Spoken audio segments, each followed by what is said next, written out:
어디든지 예수 나를 이끌면 어디든지 예수 함께 가려네. 예수 함께 나아가면 악 없었고 예수님과 동행하면 겁 없네. 어디를 가든지 겁낼 것 없네. 어디든지 예수 함께 가려네. 세상 친구 모두 나를 떠나도 주와 동행하면 예롭지 없겠네. 가는 길이 위태하고 험해도 어디든지 예수 함께 가려네. 어디를 가든지 겁낼 것 없네. 어디든지 예수 함께 가려네. 어두운 그늘나무 위에 살 때에 주가 함께 계심 믿고 가차려네. 죽은 후에 천국에서 깨어나 예수 함께 길이 살리라. 어디를 가든지 겁낼 것 없네. 어디든지 예수 함께 가려네. 아멘. 하나님의 말씀은 마태복음 1장 18절에서 25절 말씀을 보겠습니다. 마태복음 1장 18절부터 25절 말씀입니다. 교독 시작하겠습니다. 예수 그리스도의 나심은 이러하니라. 그의 어머니 마리아가 요셉과 약혼하고 동거하기 전에 성령으로 잉태된 것이 나타났더니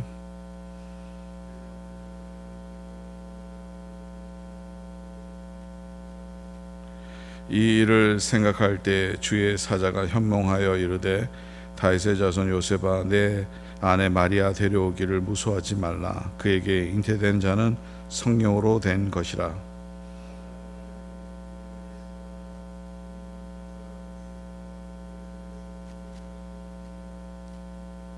이 모든 일이 된 것은 주께서 선지자로 하신 말씀을 이루려 하심이니 이르시되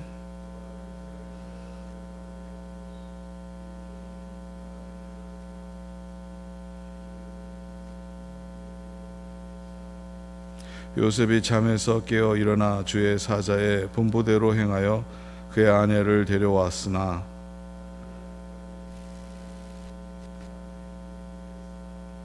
아멘.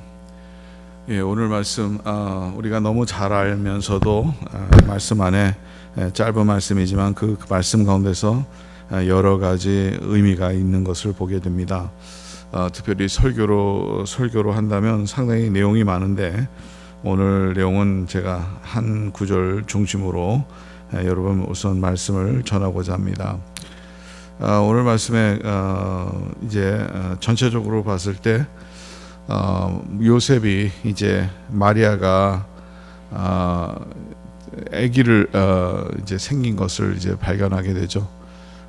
그래서 이제 이 상황에서는 마리아를 이제 끊고 놔줘야 되겠다 이런 생각을 갖게 됩니다. 근데 다시 한번 오늘 말씀 보니까 이제 주의 사자가 나타나서 이 요셉에게 얘기를 합니다. 그 아기가 생긴 것은 성령으로 잉태된 것이기 때문에 그 아이를 그 마리아를 데려오는데 두려워하지 말고 계속 그 아내를 지켜주라 하는 그러한 내용이죠. 그 후에 약속된 그 약속, 하나님께서 이 아이를 낳게 할 때 그 아이의 이름까지 이제 주신 거죠. 예수라 하라고 말씀을 했고 요셉은 그 말씀에 순종하는 것을 보게 됩니다. 여기에서 여러 가지 내용 중에서 19절 중심으로 한번 말씀을 보겠습니다. 그 남편 요셉은 의로운 사람이라 이렇게 얘기하고 있어요. 요셉이 의롭다 하는 그 개념이 뭘까? 요셉은 죄를 짓지 않는 사람이라 이런 내용을 우리가 생각할 수 있을까요? 의롭다는 사람은 죄를 짓지 않는 사람을 얘기를 하는 거겠죠. 의롭다는 사람은 의인은 죄인과 반대죠. 죄인은 죄를 짓는 자, 또 의인은 의롭게 사는 사람을 의롭다 이렇게 우리가 얘기를 하게 됩니다. 요즘 세상에 우리가 누가 의롭다 한다면 그 의롭다 하는 사람이 어떤 사람인가 하는 한번 이미지를 생각해 보시기 바랍니다. 의롭다 하면 우리가 죄를 짓지 않는다 생각하기 때문에 저 사람은 올바르게 산다 하는 생각을 갖게 될 것이죠. 올바르게 살게 되면 본인은 깨끗하게 모든 것을 정확하게 이렇게 살아가는 모습을 우리가 그 사람이 의롭다 하는 사람이라고 생각하게 됩니다. 근데 이제 의로운 삶을 살아가는 삶이 된다면 우리에게 그 의로운 삶 자체에서 문제가 생길 수가 있어요. 의로운 삶을 사는 게 뭐가 문제느냐? 의롭게 살아야 되겠죠. 죄를 짓고 살면 안 되겠죠. 근데 어떤 문제가 생기냐 하면 내가 의롭기 때문에 다른 사람들이 하는 일들이 죄로 많이 보이게 되겠죠. 다른 사람이 하는 일들이 잘못됐다고 생각하겠죠. 나는 이렇게 잘 사는데, 나는 이렇게 잘하고 있는데 왜 저 사람은 저렇게 못하느냐, 이런 생각을 우리가 갖게 됩니다. 물론 그런 생각 자체가 우리를 또한 생각으로 죄를 짓게 하지만요, 중요한 것은 그러한 삶을 살다 보면 기준이 자기 자신이 모든 삶의 기준이 되고, 그러다 보니까 다른 사람을 비판하기 쉬워지는 것이죠. 여러분 보세요. 예수님 주변에 많은 사람들이 따랐어요. 근데 가끔 가다가 또 예수님을 따르지 아니하도 바리새 파들 사람들이 있었어요. 사두개인들의 이 세두개 파 사람들이 있었습니다. 이 사람들은 언제나 자기네들이 율법대로 살아간다는 생각을 갖고 있었던 사람들이에요. 그러다 보니까 다른 사람들에 대해서 훨씬 더 비판적인 사람들이라는 게 분명합니다. 예수님이 비유로 말씀하셨지만 한성전에 바리새인 한 명이랑 세리가 같이 하나님 앞에 기도하는데 그 차이점을 얘기를 하는데, 한 사람은 앞에 나와서 서서 기도하고 한 사람은 맨 뒤에서 조용히 고개 숙여서 기도하는 그 모습을 얘기를 하고 있습니다. 그리고 바리새인이 기도하는 것은 나는 이렇게 잘했습니다, 이것을 잘했습니다, 그런 리스트를 쫙 줘요. 그 다음에 나는 저 사람과 같이 안 했으니까 하나님께 감사한다 그럽니다. 근데 그 세리는 전혀 반대죠. 나는 죄인입니다 하고 고개를 들을 수가 없는 것이죠. 근데 하나님께서는 그 세리의 기도를 더 들어주신다는 거예요. 그래서 이게 참 아이러니컬한 거지만요, 죄를 짓지 않는다고 하는 사람들이요, 또 다른 죄, 다른 그 세상에서 그릇되고 오르고 이러한 것에 대해서는 아주 칼같이 잘 지키어 오지만은 다른 사람들을 비판하는 죄는 더 쉽게 줄 수 있어요. 그러다 보니까 의로운 사람의 개념이 다른 사람들에게 내 자신이 스스로 의롭다고 생각할 때 성경에도 스스로 높인다, 스스로 의롭다, 이런 표현들이 나와 있어요. 이럴 때는 우리가 다른 사람들을 훨씬 더 쉽게 비판하게 되고 내 자신을 낮추는 것이 더 어려워지는 교만이 마음에 들어오기 쉽습니다. 그렇죠. 우리가 살다 보면 나는 이런 클래스가 있어, 나는 이렇게 지적으로도 높아, 나는 저런 사람과 똑같지 않게 살아, 나는 모든 삶이 깨끗해, 이렇게 생각하는, 스스로 생각할수록 다른 사람들을 비판하기가 훨씬 더 쉽습니다. 그리고 비판할 뿐만 아니라 내 마음에 죄를 짓게 되는 거죠. 다른 그 죄가 제일 무서운 죄인데 어떤 죄냐면 자기 자신이 하나님의 위치에서 사람을 판단하고 심판하게 됩니다. 그래서 그게 더 무서운 죄예요. 자기는 사람인데 자기도 똑같은 죄인으로서 하나님의 은혜가 필요하고 예수 그리스도의 십자가가 필요한 우리의 자신이지만 그것을 잊어버리게 되고 하나님의 위치에, 다른 사람을 심판한 자는, 심판장은 오직 하나님밖에 없잖아요. 근데 하나님의 위치에서, 그러니까 여러 가지 죄 중에서 교만도 있고 비판하는 죄도 있고 그러나 심판하는 죄도 있지만 이 죄 중에서 가장 무서운 게 뭐냐면 교만이에요. 내가 그 위치에 있어서 다른 사람을 판단하게 되고, 그렇기 때문에 내가 하나님만 하실 수 있는 일인데 그 위치까지 올라가려고 하는 그러한 마음이 우리 안에 있을 수 있다는 거죠. 그러니까 이 죄가 얼마나 무서운 죄예요. 이 죄가 얼마나 무서운 죄인지 모른다는 거예요. 근데 보세요, 성경 안에 예수님을 따랐던 사람들이 더 그랬다는 거죠. 지난번에도 말씀드렸지만 바디메오가 예수님을 여리고성 이제 들어갈 때 바디메오가 소리 질러요. 바디메오는 거지였고 이 소경이었어요. 눈이 안 보였습니다. 예수님을 다윗의 자손 예수여 나를 불쌍히 여겨주소서 이렇게 얘기를 하잖아요. 그러니까 누가 그 사람한테 가서 조용하라고 하냐면 예수님을 따랐던 사람들이에요. 예수님이 따랐던 사람들이 와서 야 조용해, 너 말하지 마, 이런 거예요. 근데 그는 바디메오의 믿음이 대단한 것은 그렇게 사람들이 조용하라고 하는데도 다른 사람들이 포커스가 된 게 아니라 예수님이 포커스가 돼서 예수님을 향해서 또다시 다윗의 자손이 나를 불쌍히 여겨소서, 예수님이 오라고 하지 않습니까? 지난번에도 말씀드렸지만 사케오, 또 비슷한 사건, 그 같은 시간이었죠. 여리고성 들어가서 사케오라는 사람을 만났어요. 세리장이었어요. 세리 중에서 제일 높은 사람입니다. 근데 이 사케오가 예수님을 보려고 그러는데 키가 작아서 이제 사는 사람들보다 먼저 달려가서 뽕나무에 올라가서 예수님을 보는데 예수님께서 너의 집에 거하겠다 이렇게 얘기를 합니다. 그 예수님이 다른 사람들이 수근수근 거렸는데 무슨 옆에서 뭐라고 하는지 기억나시죠? 어떻게 이 죄인의 집에 가겠냐는 거죠. 하나님, 예수님께서. 우리가 생각했던 그 예수님, 그 선생님이, 말씀의 선생님이 어떻게 이 세리장의 집에 갈 수 있냐는 거죠. 어떻게 죄인의 집에 갈 수 있냐는 거죠. 그때 예수님께서 말씀합니다. 이 사람도 아브라함의 자손이다. 이 사람도 구원을 받았다.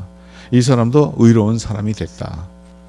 죄가 있다 하더라도 그 죄가 우리가 하나님 앞에 나와서 회개하고 우리의 죄를 의식하고 회개하고 주님 앞에 나오면 하나님은 어느 누구나 다 용서해 주시고 더 나아가서 더 큰 은혜를 주시는데 그 은혜가 뭐냐면 의롭다, 우리가 칭함을 받는다는 거예요. 칭의라는 말이 있죠. 신학적으로 의롭다함을 받았다. 하나님께 의롭다고 여겨주시는 거예요. 하나님이 보시기에. 지난번에도 우리가 지난주에서 계속 말씀 전했는데 아브라함이 의롭게 하나님께서 보신 이유는 그는 믿었다는 거죠. 뭘 믿었느냐? 하나님을 믿었고 하나님의 구원의 역사를 믿었고 하나님의 뜻대로 살아갔다는 거예요. 하나님의 순종해서 그 믿음대로 하나님께서 의롭다함을 받아 우리에게 주신 거예요. 아브라함에게 준 거예요. 그런 것 같이 우리에게도 우리의 믿음으로 인해서 우리가 의로움을 받는 거죠. 우리가 예수님이 나를 위해서 십자가에 못 박혀 돌아가시고 내가 죄 졌지만 그 죄를 대신하여 십자가에 못 박혀 돌아가심으로 내가 하나님 앞에 회개하고 돌아오니까 하나님께서 우리를 의롭게 여기신 거예요. 그게 의로운 삶의 표준이 돼야 되는데 우리가 생각하는 의로운 것은 내가 죄를 짓지 않기 때문에 다른 사람들을 비판한다 하더라도 나는 다른 사람과 다르다고 생각하는 것이 이게 세상에서 주는 생각인데 그게 아니라는 거죠. 그러면 이제 요셉으로 돌아가겠어요. 근데 요셉이 의로운 사람인데 그러니까 이 의로운 사람이 무엇을 하느냐? 마리아가 이제 약혼녀죠. 약혼녀가 갑자기 아기를 뵌 거예요. 아기가 생기니까 이거 황당한 일 아니겠어요? 우리가 세상에서 살아가면서 그런 일이 생기면 당장 우리가 생각하는 것은 나랑 약혼을 했는데 다른 남자랑 관계를 가졌다 이렇게 생각할 수밖에 없죠. 근데 보세요. 오늘 19절에 보니까 그의 남편 요셉은 의로운 사람이라 그를 드러내지 아니하고 가만히 끊고자 하여 그를 드러내지 아니하고 가만히 조용히 끊고자 한 거예요. 자기 자신의 의로 가득 차면요, 이거 약혼을 파혼하는 거죠. 약혼을 이제 그만두는 거 아니잖아요. 보내는 거잖아요. 그러니까 이러한 삶이 되면 사람들의 시선은 어떤 삶이야? 이게 뭐가 문제냐? 그러면 뭐가 잘못됐다 생각하면, 특별히 요셉이 마리아를 이제 가만두고 내보내려고 하면 자기 자신이 의롭다는 것을 보여주기 위해서 더 마리아가 잘못한 것을 얘기를 하게 되죠. 이게 세상 사람들의 의로움의 기준이라는 거죠. 나는 의로운 사람이다. 나는 잘못한 게 없습니다. 저 사람이 잘못했습니다. 그래서 저 사람이 나쁘기 때문에 내가 이제 이 약혼을 파괴합니다. 나는 그래서 이 여자랑 결혼 안 합니다 하고 나타나려고 그래야 돼요.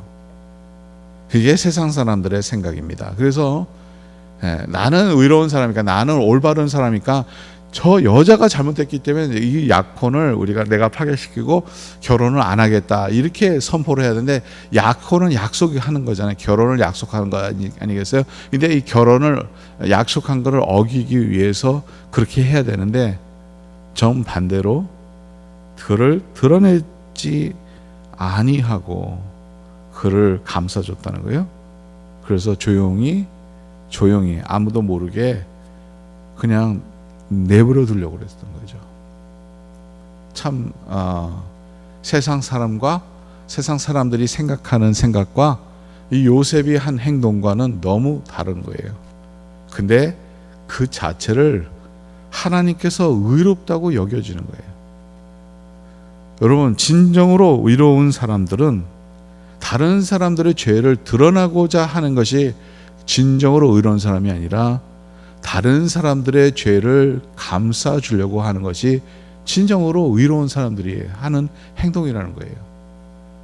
그러니까 내가 더 돋보이려고, 내가 더 잘못하지 않았다, 그리고 여기에선 반드시 내가 더 피해를 보게 됩니다. 왜냐하면 요셉의 입장에서 이 약혼을 파괴시키는 거 아니겠어요.